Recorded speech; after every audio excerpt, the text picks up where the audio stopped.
O funcionário horista, diferente do mensalista, deverá receber na íntegra os dias do mês, ou seja, 28, 29, 30 e 31. E ainda deverá ser destacado os dias úteis e o descanso semanal remunerado. Você sabe que os funcionários, os trabalhadores mensalistas, eles recebem 30 dias, eles trabalham por mês e o mês comercial tem 30 dias. Então, o mês 31, por exemplo, eles não recebem. Com os funcionários horistas é diferente, eles recebem o dia 28 e 29, que são os meses de fevereiro, o 30, que é o mês padrão, os dias do mês padrão, e o 31. Então, a quantidade de mês, a quantidade de dia que existe dentro do mês é exatamente o valor que eles vão receber. E deverá ser ainda destacado o descanso semanal remunerado. Lembrando que descanso semanal remunerado equivale ao domingo e feriado. O sábado é considerado dia útil. O sábado é considerado dia útil. Então, sempre que você ouvir falar em DSR, é descanso semanal remunerado, que equivale aos domingos e feriados. DSR, descanso semanal remunerado, que equivale aos domingos e feriados. Eu coloquei aqui alguns cálculos para você encontrar os dias úteis. Encontrando os dias úteis. Que dias úteis são esses? Dentro do mês, você tem os domingos e os feriados. Então, como que você pode encontrar esses dias úteis? É simples, é só pegar o total de dias que existe no mês e tirar os domingos e os feriados. O que sobrar é dia útil, ou os dias que sobrarem são dias úteis. Total de dias do mês, ou total de dias contando a partir da data de admissão, caso seja admitido naquele mês, menos domingos e feriados. Então você tem aqui, ó, DU, dias úteis, igual a DM, dia do mês, menos DSR, descanso semanal remunerado. Por exemplo, o mês de julho tem 31 dias e 5 domingos, digamos assim.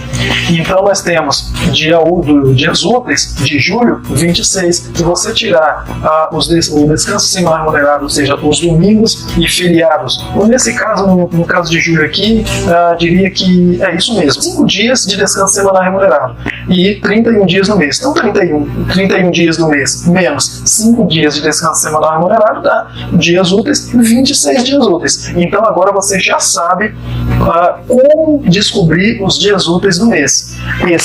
Essa informação é importante para procedermos com outros cálculos.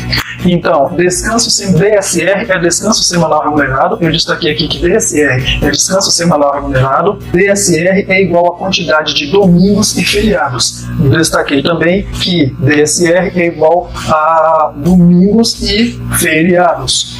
No mês 7, por exemplo, existem 5 domingos e feriados, ou seja, 5 descansos semanais remunerados. Vamos para frente? Vamos falar agora de comissionado, funcionário contratado com o percentual sobre vendas, sobre o valor das vendas. Então, o comissionado é aquele profissional que é contratado, mas vai ganhar de acordo com a quantidade de vendas. Em alguns casos, os funcionários comissionados podem ter também uma remuneração fixa. Em alguns casos, eles também têm um valor total fixo. Neste caso, para calcular a parte fixa, segue-se o exemplo citado no cálculo do mensalista. Ou seja, do mesmo jeito que você calcula o mensalista, você calcula a parte fixa do comissionado. Ao funcionário que recebe comissão, será devido o descanso semanal remunerado sobre a mesma. Para efetuar o cálculo do descanso semanal remunerado, devemos proceder da seguinte forma. É importante notar que aquela pessoa que ganha por comissão, ele também tem que receber o descanso semanal remunerado. E vamos fazer agora aqui o cálculo, no caso dos comissionistas, do descanso semanal remunerado. Temos aqui a fórmula, que seria a fórmula aqui para que você pudesse ter uma ideia. Descanso semanal remunerado sobre comissão é igual ao valor da comissão dividido por dias úteis. É um cálculo simples de fazer, você pega o valor da comissão e divide pelos dias úteis, vezes o descanso semanal remunerado, que são os domingos e feriados. Vou repetir: cálculo do descanso semanal remunerado para os comissionistas é igual ao valor da comissão dividido pelos dias úteis vezes o descanso semanal remunerado, que é igual a domingos e feriados. Exemplo: funcionário teve uma comissão de R$ 1.500 em um mês de 25 dias úteis. E aqui eu coloquei para vocês a fórmula com os números: 1.500 dividido por 25 vezes 5 dias de descanso semanal remunerado. Comissão, então 60 vezes 5, que é igual a 300. Lembrando, façam esses cálculos sozinhos para que vocês possam assimilar melhor. Então é tudo muito simples, basta você seguir a fórmula. As convenções coletivas de trabalho determinam o valor mínimo de remuneração para os funcionários, em algumas vezes definidas pela função que exerce, principalmente quando o funcionário recebe por comissão. Neste caso, se o valor da comissão auferida no mês mais o descanso semanal remunerado, a DSR, mais o salário fixo for menor ao peso da categoria, o funcionário deverá receber a garantia de comissão. Ou seja, isso significa dizer que as convenções coletivas de trabalho, elas determinam um valor mínimo para determinados funcionários, ou para alguns funcionários.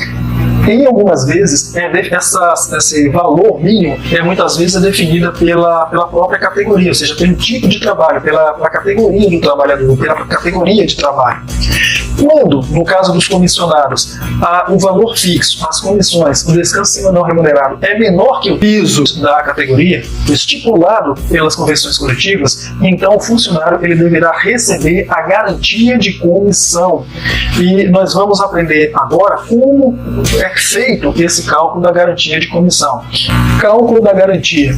O cálculo da garantia é da seguinte forma: garantia de comissão igual a piso salarial, aquele estipulado pelas convenções coletivas, menos salário fixo, mais comissão, mais descanso semanal remunerado, DSR, da comissão. O descanso semanal remunerado, DSR, da comissão. Imaginemos as seguintes informações: piso da categoria, R$ 700, salário fixo, 0, comissão, R$ 400, DSR da comissão, R$ 80. Bem, garantia da comissão: 700 menos 0 mais 400 mais 80. 700 menos 480, garantia de comissão 220, garantia da comissão 220. Isso significa que essas 220 vão complementar esse piso da categoria. Para encontrarmos agora o salário